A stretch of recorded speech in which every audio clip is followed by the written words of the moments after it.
Malam itu, Lisa berdiri kaku di depan kamar ayahnya. Tubuhnya gemetar, napasnya tersengal. Sosok yang selama ini ia panggil ayah, bukanlah manusia lagi. Meninggal secara misterius beberapa bulan lalu. Dengan mata berkaca, Lisa melangkah mundur. Ia tahu harus segera pergi dari rumah itu. Lisa berlari ke ruang tamu.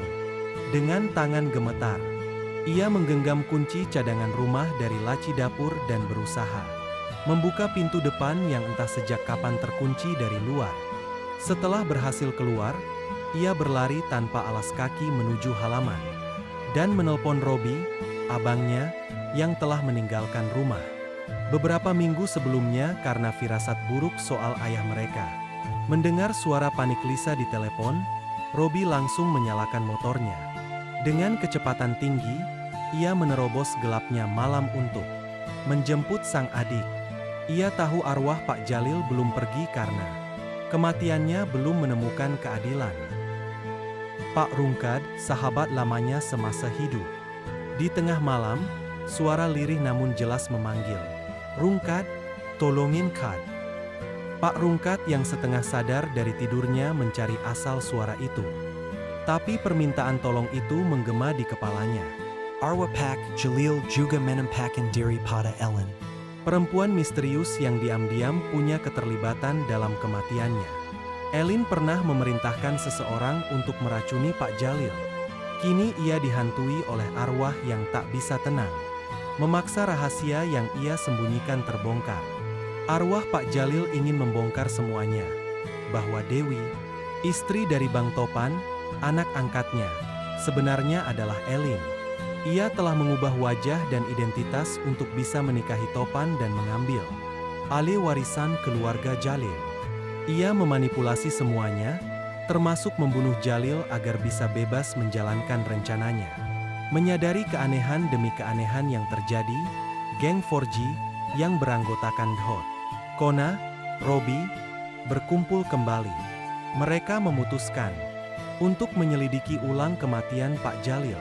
Mereka tahu, Hanya dengan mengungkap kebenaran, arwah itu bisa tenang.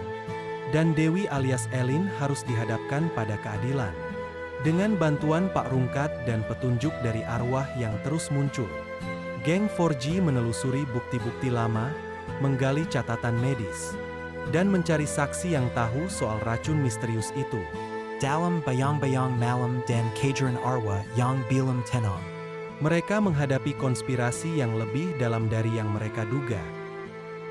Malam itu, geng 4G berkumpul di gudang tua milik keluarga Dhot. Di sanalah mereka membahas temuan awal. Protes membawa catatan lama dari puskesmas tempat. Pak Jalil sempat dirawat sebelum meninggal. Di catatan itu tertulis, gejala yang mirip keracunan arsenik. Robbie yang masih trauma dengan malam teror bersama Lisa, menyebutkan bahwa arwah Pak Jalil berulang kali menyebut kata air teh. Minuman terakhir yang disuguhkan Dewi sebelum ia kolaps. Kona, yang dikenal jago menyusup dan diam-diam sudah mencurigai Dewi sejak lama, mengusulkan rencana masuk ke rumah Dewi dan mencuri sisa catatan atau benda yang bisa membuktikan identitas aslinya, Ellen.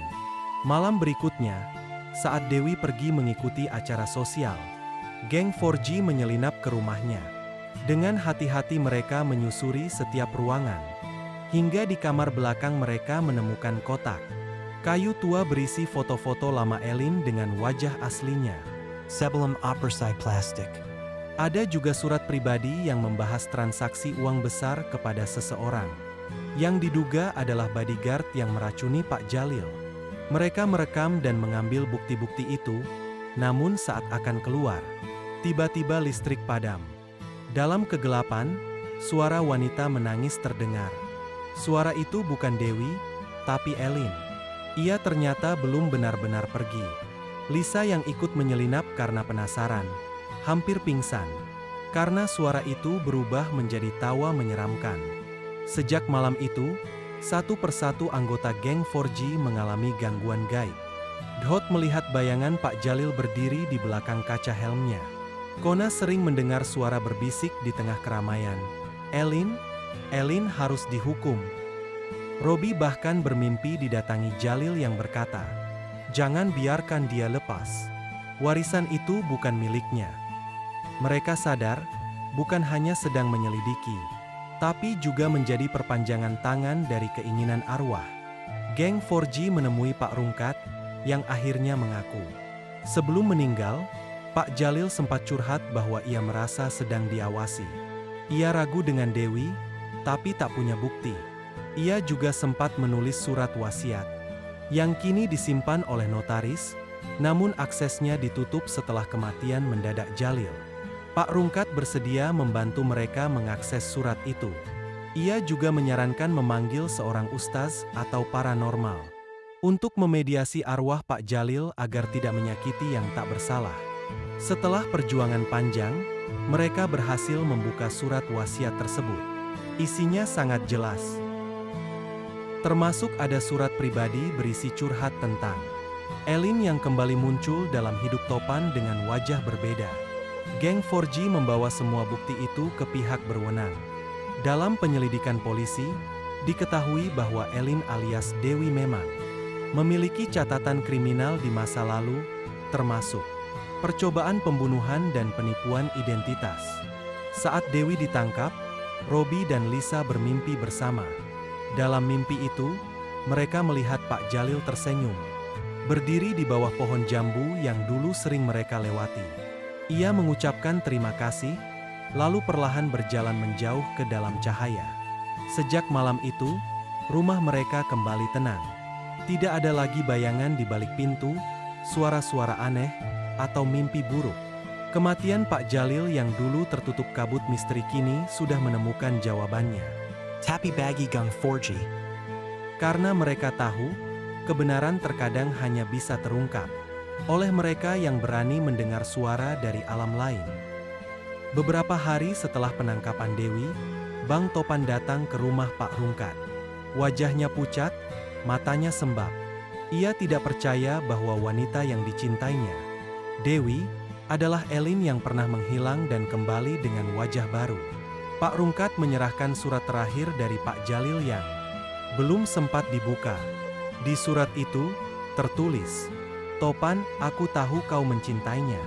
Tapi cinta yang dibangun dari kebohongan hanya akan menghancurkanmu. Jangan ulangi kesalahanku. Mempercayai orang yang menyembunyikan wajah dan niatnya." Topan terdiam lama. Setelah membaca surat itu, ia menangis.